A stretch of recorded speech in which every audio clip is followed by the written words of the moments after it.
भारत के इस गांव में आज भी जिंदा है मंदोदरी के वंशज। ये लोग रावण और मंदोदरी की आज भी करते हैं पूजा।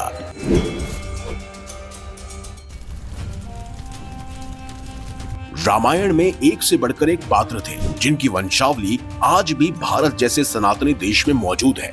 अब चाहे वो श्री राम के वंशज हो या फिर लव कुश और हनुमान जी के। लेकिन क्या आप जानते हैं कि भारत देश में कुछ गांव ऐसे भी हैं जहां के लोग खुद को रावण की पत्नी मंदोदरी के वंशज मानते हैं। सिर्फ यही नहीं, वो आज भी दशहरा के समय रावण दहन नहीं करते बल्कि रावण और मंदोदरी की पूजा करते हैं। वो कोई और नहीं बल्कि जोधपुर के मंडोर जिले के गोदा और श्रीमाली समुदाय के लोग हैं जिनका दावा है कि वो रावण की पत्नी मंदोदरी के असली वंशज हैं।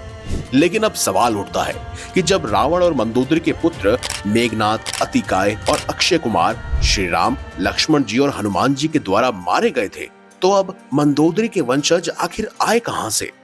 तो इस सवाल का जवाब जानने के लिए हमें मंदोदरी के जीवन के उन पहलुओं को समझना होगा जिनके बारे में शायद ही आपने पहले कभी सुना होगा और जिन्हें सुनने के बाद आप भी यकीनन हैरान भरी जानकारी प्राप्त करेंगे।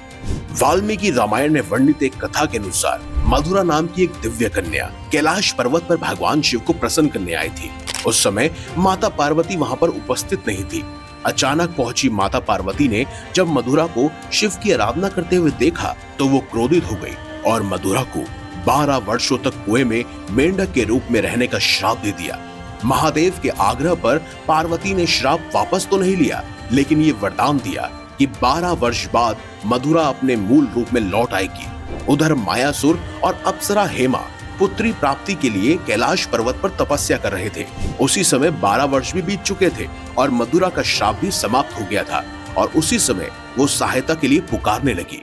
मायासुर और हेमा ने उसे कुएं से बाहर निकाला और उसे अपने बेटी के रूप में स्वीकार किया और उसका नाम रखा मंदोदरी।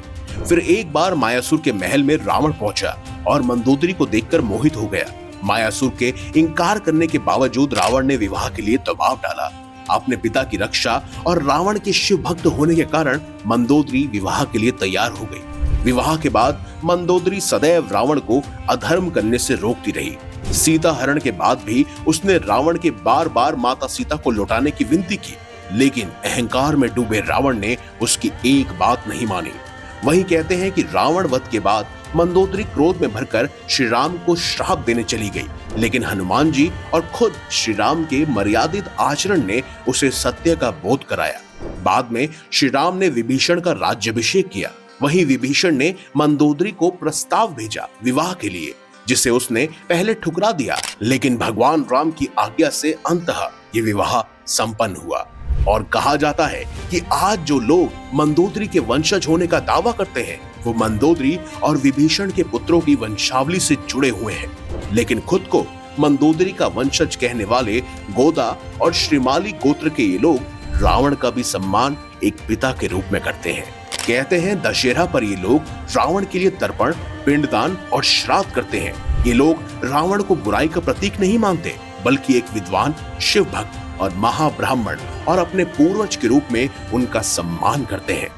आज भी जोधपुर के मंडोर जिले में करीब 100 से 200 परिवार ऐसे हैं जो चांदपोल और ब्रह्मपुरी इलाकों में रहते हैं। वो कहते हैं कि रावण हमारे दादा थे और उन्हें अपना पूर्वज मानकर उनकी बुद्धि और उनकी भक्ति का वो सम्मान करते हैं। इसी के साथ गोड़ी जनजाति भी खुद को मंदोदरी और रावण का ही वंशज मानती है और उन्होंने रावण के साथ साथ मंदोदरी और मेघनाथ के मंदिर भी बनाए हुए हैं जहां पर वो नियमित रूप से पूजा करते हैं। इसके अलावा अगर विशेषकर मंदोदरी वंश की बात की जाए तो मंदोदरी के पैतृक गांव मंडोर में लोग मंदोदरी को अपनी बेटी और रावण को अपने दामाद के रूप में देखते हैं। मंडोर को प्राचीन मंडावर के नाम से जाना जाता था, जो मंदोदरी का जन्म स्थान माना जाता है। कहा जाता है कि रावण ने यहाँ पर मायासुर की बेटी मंदोदरी से विवाह किया था। वहीं मंदिर के स्थानीय मौदगिल ब्राह्मण समुदाय भी खुद को लंका से आए हुए रावण, मंदोदरी और विभीषण के वंशज मानते हैं। मंडोर गार्डन में आज भी रावण का मंदिर मौजूद है, जो ऐतिहासिक मंडोर कॉम्प्लेक्स का हिस्सा है। यहाँ पर दशहरा वाले दिन रावण दहन नहीं होता, बल्कि उस दिन शोक दिवस मनाकर रावण का श्राद्ध, पिंडदान और तर्पण किया जाता है। आज भी इस समुदाय के कुछ परिवार रावण की रोजाना पूजा करते हैं और रावण को लंकेश्वर कहकर सम्मान देते हैं। वहीं मंदोदरी को बेटी मानकर उसको सम्मान दिया जाता है। मंडोर के रावण की चावड़ी पर विशेष प्रार्थनाएं होती है। माना जाता है कि यही वो जगह है जहां पर रावण ने मंदोदरी से विवाह किया था। यहाँ के स्थानीय निवासी आज भी ये परंपरा निभाते हैं। इस गांव में दशहरा पर एक विशेष मेला भी लगाया जाता है।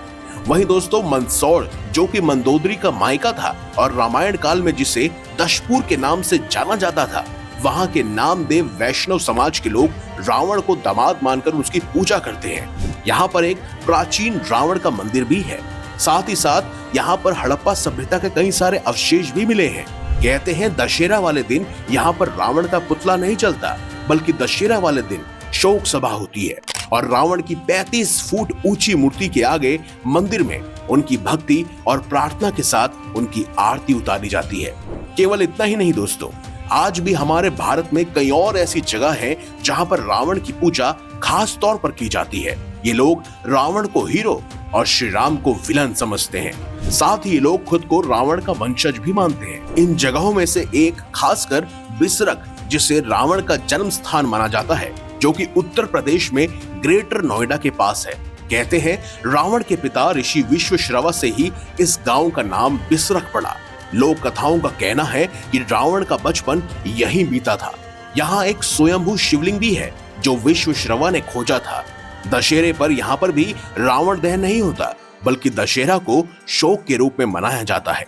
और हैरानी की बात यह है कि इस गांव में कुछ समुदाय रावण को महाब्राह्मण कहते हैं। उनका कभी कभी राम भक्तों से विवाद भी होता रहता है।